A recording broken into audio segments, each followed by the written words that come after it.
What's up, guys? Welcome back to my channel, and if you're new here, then welcome to our little corner of the internet. Today we're going to be watching the 6 most disappointing cities in the US. Yeah, you've been sitting here for the whole time I've been filming. I don't know what's up with you. What do you want? She probably knows that we have treats here now. Maybe.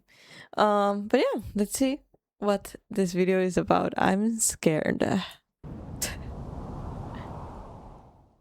Howdy, it's Kyle talking about what I believe are the 6 most disappointing cities in the country.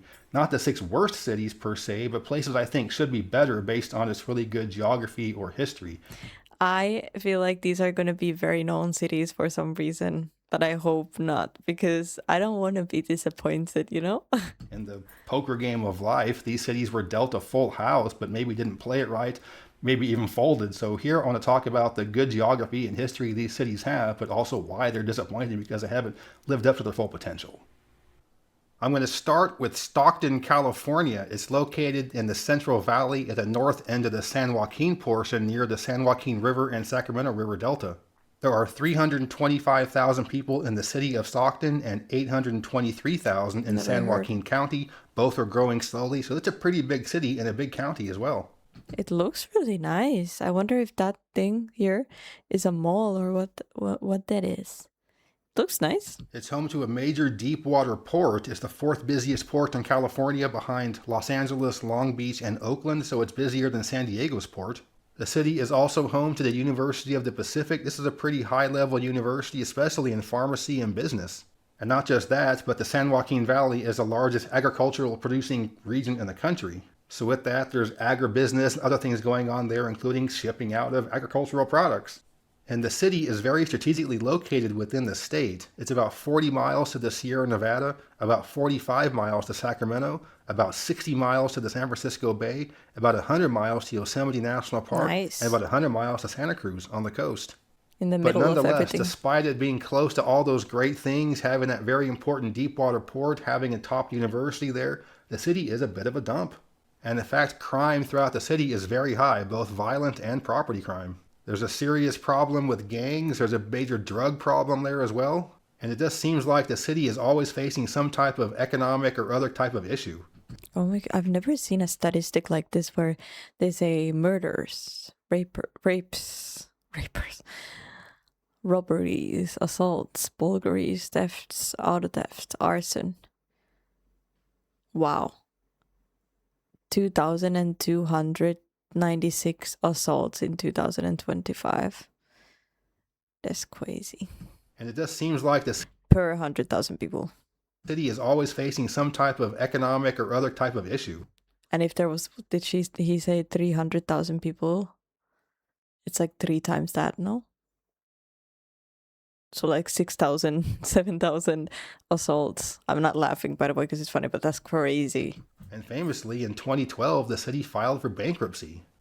Stockton is neither in the major seismic zone nor is it in the wildfire zone.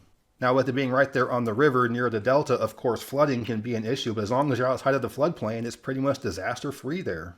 The summers are pretty hot, but the winters are very mild. A big part of the economy right now are people from the Bay Area that commute to the big city but live in Stockton. But what they normally do is live in the far northwest corner of the city and only want to be as close to the getting out as possible so they can commute and don't really ever go into Stockton or really even interact with it much. So despite population growth, it doesn't really seem like there is in the downtown or other urban neighborhoods. You have a lot of big McMansions going up at the edge of the city with some of those Bay Area salaries being able to afford it. But that has a negative impact on the housing cost there as well. Stockton is the most expensive city in the entire San Joaquin Valley. So here's a city that's been handed pretty much everything. Agricultural capital of the world, deep water port, beautiful mountains and Yosemite to one side, San Francisco and the beach to the other. You don't have earthquakes and wildfires. You have a built-in diversified economy, and yet they've done nothing with it. I think the fact that the city had to file for bankruptcy in 2012 says a lot about the people that run the city. There are plenty of other poor cities in the country that haven't filed for bankruptcy. So if you're old enough to know this reference, you can say that Stockton might be the Bill Buckner of cities. But it's not the only one. Now I'm going across the country to Jacksonville, Florida. There are currently about 1,020,000 people in the city. It's the 10th largest city in the US, and there are about 1.8 million people in the metro area. It's the 38th largest metro in the US. I've definitely heard of Jacksonville before, but I think it was something positive about how easy it is to get around walking and biking. Again, it looks very, very pretty. Look at them buildings. That's an interestingly shaped building, the first one on this side. So like much of the rest of Florida, the population is growing quite a bit. In the city, some of the big players include the U.S. Navy, which has a big presence there. There's also a major port there that imports many automobiles. It's the corporate headquarters to Fidelity National Financial, and it's also the corporate headquarters and the literal end of the line for CSX Rail. So a lot of great things going on in Jacksonville: population growth, job growth, that great Florida climate that many people like. But despite all that, the city just really isn't that great. The downtown really isn't that great, and just like Stockton, it has high both property and violent crime. One of the problems I have with Jacksonville is they often promise big things, big improvements, and don't really deliver on it. For example, there was a spot right there on the St. Johns River that goes through downtown called Jacksonville Landing. This was the prime entertainment and hangout hub for downtown. But it got kind of run down through the years, needed some attention, but didn't really get a whole lot, and eventually got kind of shut down because of just the place people didn't want to go to anymore. And that in and of itself is a pretty common thing, so there's been talk about redeveloping it. So they've swapped out restaurants and bars and tacky souvenir shops for open space and places that maybe have music festivals or things outdoor. But in 2026, they're still in the middle of the process of what they're going to do with the full redevelopment of the Jacksonville Landing. Another big thing that the city is supposedly working on is the Cathedral District. And as the name implies, I feel like this is a city that has a lot of potential, but yeah, I mean, I can understand why people would be disappointed with its development, but it still looks nice. it's an historic area with many old churches, but there's also been quite a bit of blight and abandonment in the area as well. So this has been a main part of town that the city has been looking at for gentrification. And I'm not going to get into the whole gentrification thing. I have multiple videos talking about it. But either way, they've been talking about this for 10 years. In fact, the 2017 master plan is the most recent thing on the website. You can go on the most recent Google Street View from 2026, and there isn't a whole lot going on in the Cathedral District 10 years after the plan was supposed to start. So kind of like the Jacksonville Landing, they've really been dragging their feet with what they're going to do with this. And I'm kind of concerned that it can end up being anything good. The main entertainment district for the city now is called the Elbow, and this is an okay type entertainment district, but again, Jacksonville has 1 million people and there are 1.8 million in the metro, so this is the main CBD for this giant metro, and it's not that cool. Most cities in that size range would have 2 or 3 type neighborhoods like that. Jacksonville has 1, and it really isn't that great. But for me, the most frustrating part about Jacksonville not being a great city is that it's the city in Florida that's least likely to be hit with a hurricane directly. In fact, there's only been 1 hurricane make landfall in Jacksonville since 1871. There are fewer hurricanes that hit there, and the ones that do tend to be weaker. I forgot about the hurricanes. That's so scary. I've been talking about to you guys that my family, well, half of my family is from the Republic Dominican, which is right here. And I was like, oh, maybe one day I could move there. But then you guys reminded me that there's a lot of hurricanes that go there, which is scary. But do they always do the same route, and why? Now, with that being said, back in 2017, Hurricane Irma did a ton of damage in Jacksonville. So because of that, it would be nice if there was more development, more of the big things going on for Florida in Jacksonville, as opposed to some of the areas more likely to be hit with a hurricane directly. But as it is right now, that's not the case, so Jacksonville will have to be happy simply being the largest city in Florida, and not the best one. Going up the Atlantic coast, the next disappointing city I want to talk about is Wilmington, Delaware. There are about 73,000 people in the city. It's the largest city in Delaware. There is some slight growth. However, it has been mostly population decline since 1940 when it had 112,000 people. And this is an old colonial city, so nice old buildings right downtown. And like most old cities, it's right there along a body of water, in this case the Delaware River. And the state as a whole has a fairly strong economy based on some pretty sketchy financial laws.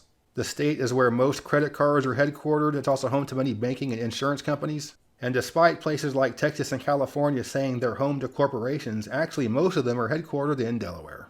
Most of them simply have a P.O. box somewhere in Wilmington as they get away from different tax laws in other states. But yeah, Delaware has a strong economy based on finances, but it doesn't seem to trickle down to Wilmington too much. A good chunk of the city is pretty rough. Like the other cities I've mentioned, it's high for both violent and property crime. There's a 21% poverty rate in the city as well. And it's located in a great spot. It's a 30-minute drive south of Philadelphia, and it's also connected to it by rail. You're in that kind of sweet spot climatically where you don't get summers as hot as the south or winters as cold as the northeast. It's not an area that gets hit with many natural disasters. Not being on the coast means you don't get the big coastal storms. But for whatever reason, Again, I don't know. It just feels so looks decent. that doesn't lead to Wilmington being a great city. There's been some new development along the riverfront. It was once pretty derelict, but about 15 years ago there was some gentrification. And it seems to be Wow, okay. look at how People do pretty. go hang out there downtown.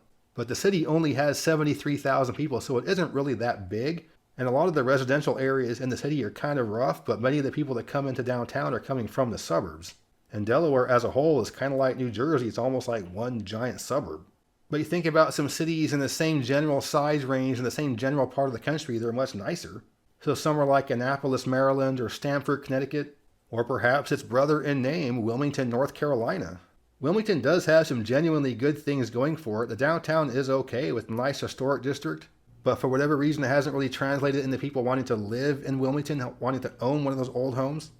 In most of the oldest cities, the oldest part of town, the most... Again, I don't know. This looks very pretty and fresh and green. It kind of looks like Finland.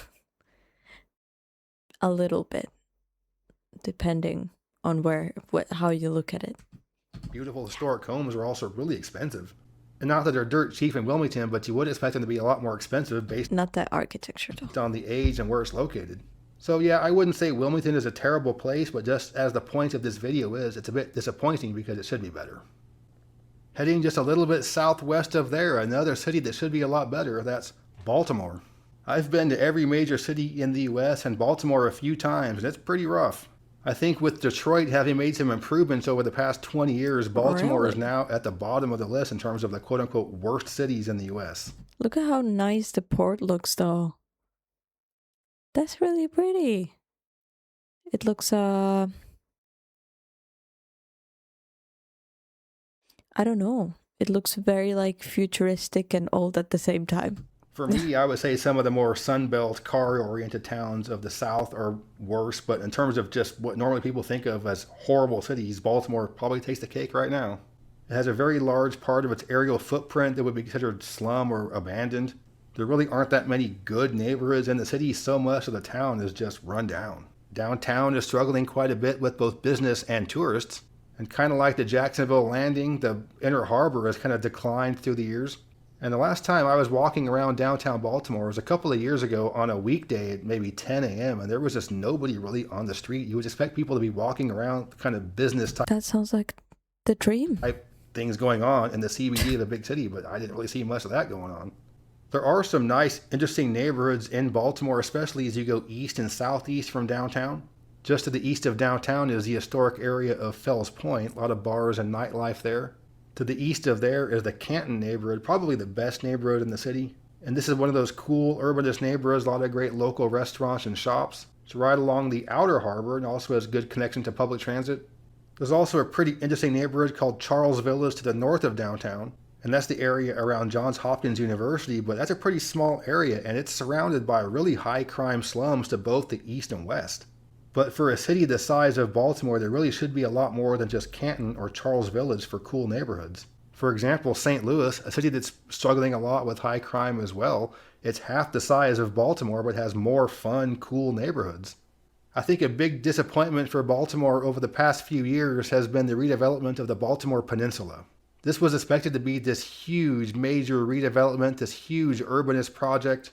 It was spearheaded by the CEO of Under Armour, who's from Baltimore, and they were building a brand new headquarters for them. And he's genuinely a Baltimore guy. He wanted this to be some big major thing that really turned around this part of town south of the CBD. But Under Armour as a company started to struggle a little bit. Their finances weren't as strong as they were when the plan was put forth on this project. And then it kept getting scaled back more and more, and then scaled back more and more. And by the end, the finished product was pretty bland. And I can understand the whole idea with the funding wasn't coming through Under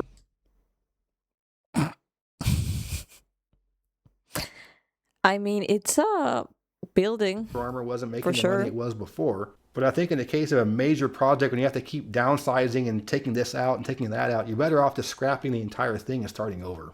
Because that way you know you're starting with a smaller framework and knowing you have to do what you need to do with that smaller frame. But this Baltimore Peninsula thing just got watered down so much where it's just a really bland urban development.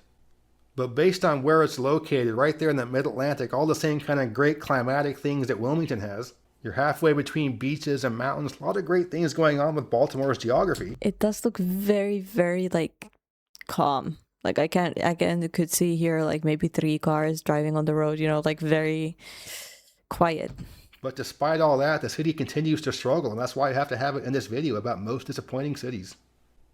Okay, this next one might be a bit of a surprise for longtime viewers of the channel because it's a city I like a lot, but it's also quite disappointing, and that's Albuquerque, New Mexico. There are currently about 555,000 people in the city with a population decline. And that's important because over the past few years is the first population decline in Albuquerque's history. And this is one of the oldest cities in the country. It's over 300 years old, so this is the first population decline ever. On paper, it sounds like it should have a pretty strong economy. It's huge for aerospace and nuclear research. There's a large Air Force base there, a lot of nuclear tech. The Los Alamos National Laboratory is not far away.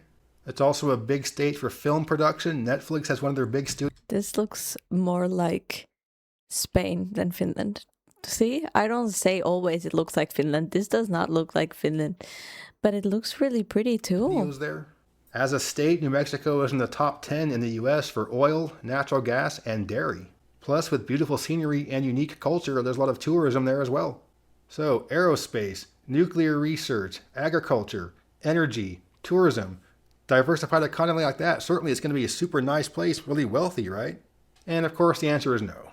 In fact, it's one of the poorest cities in the country. And with high poverty comes high crime. It has the 13th highest overall crime rate for cities in the US. Wow. And it's high for both violent and property crime. In fact, it's so bad, there's a portion of southeast Albuquerque literally called the war zone. There's 15,413 thefts per 100,000 people. That's crazy. And not like a nickname either on a map as a real name. And New Mexico as a state is also really high crime. It's the second highest overall crime rate in the country. And as is often the case with what makes a place poor and high crime, it's drugs. And in many ways, Albuquerque is almost like an urban version of West Virginia or northern New Hampshire, where you have a serious opioid problem, but in a big city. So now you look at a city that has a drug problem that's getting worse, crime that's getting worse, and a cost of living that's going up. You can see why people are leaving. And it's especially frustrating for me because I think of the things of why I love New Mexico so much. Just that unique culture that's different than every other state. And I like to see unique things thrive, not so much cookie cutter stuff. But as it is right now, Albuquerque is struggling with high poverty, high drug use, and high crime. And because things aren't really getting any better, that's why I have to put it on this list of most disappointing cities in the country. So now I'm going to go back home to talk about the last city I'm going to mention in the video, and that's Fresno, California. I'm quite familiar with this place, and wow, is it disappointing. Never heard. Oh, it looks really nice. Very white and beige. I like white and beige. Almost all of the things I said about Stockton are true about Fresno as well. You're close to the mountains, close to the national parks, you're pretty close to the beaches. You're outside of the main natural hazard zones, no earthquakes or wildfires there. One of the most frustrating things about Fresno is just how they've basically given up on downtown. Now, admittedly, downtown Fresno does suck, but it's mainly because they don't put any effort into it. Back in the 1960s, Fresno was one of the first cities in the country to close off one of its streets downtown to be pedestrian only. But as downtown deteriorated, foot traffic on the pedestrian mall was less, and the city felt in its infinite wisdom that the best way to deal with that would be to take the pedestrian mall and remake it into a street you drive on. So let's improve downtown by making it worse. So one of the few cool things downtown Fresno had, they got rid of it. Well, that's about the most Fresno thing ever. The neighboring city of Clovis, which is to the northeast of Fresno, does have its own little downtown, and it's much nicer than Fresno's. The San Joaquin Valley as a region is the agricultural capital of the world, and Fresno County is #1 within the region. And despite that, there's no big national museum of agriculture. I mean, think how cool it would be to have a big hands-on discovery center for agriculture, especially geared towards kids. There's all kinds of stuff you can do with science museums and some of the nerdy ends of ag. And how is Fresno not home to the world's largest farmers market? And that would be a great draw to get people coming downtown to have the agricultural capital of the world, have the world's largest farmers market. Yeah, well, blah, blah, blah. Yeah, Fresno is a bit disappointing, honestly. Like I mean, not disappointing, like, oh, disappointed, but they could do a lot more with all of that, and it looks really pretty. I like Well, it. those are just ideas that will never get to the people in charge of Fresno. And as it is now, Fresno is kind of the butt of the joke for many people in California. But there's no excuse for Fresno to be as crappy as it is. I think it has the right foundation to become a great city, but it's not doing a whole lot right now to take advantage of it. But nonetheless, with downtown being the way it is, the neighborhoods being the way they are, Fresno is a very disappointing city. So those are the 6 cities I believe are the most disappointing ones based on their history and geography and just not living up to their full potential. But all these places can really turn the tide with proper leadership and some nice projects and just some forward thinking. But if you can think of other cities you think are not living up to full potential based on a really good hand that they were dealt in the poker game of life, let me know in the comment section. If you enjoyed this video, please give me a thumbs up to let me know you approve, and subscribe to this channel if you're interested in learning more about geography from a nerd. But yeah, thanks for watching. Geography King signing out. I'd like to give a special thanks to my superior patrons for their support. If you're interested in becoming a superior patron, or perhaps... Oh, that's sweet. Well, guys, let me know if you live in one of these cities. What's your opinion about them? All of them look like they are cities with such high potential, so I can see why these would be disappointing.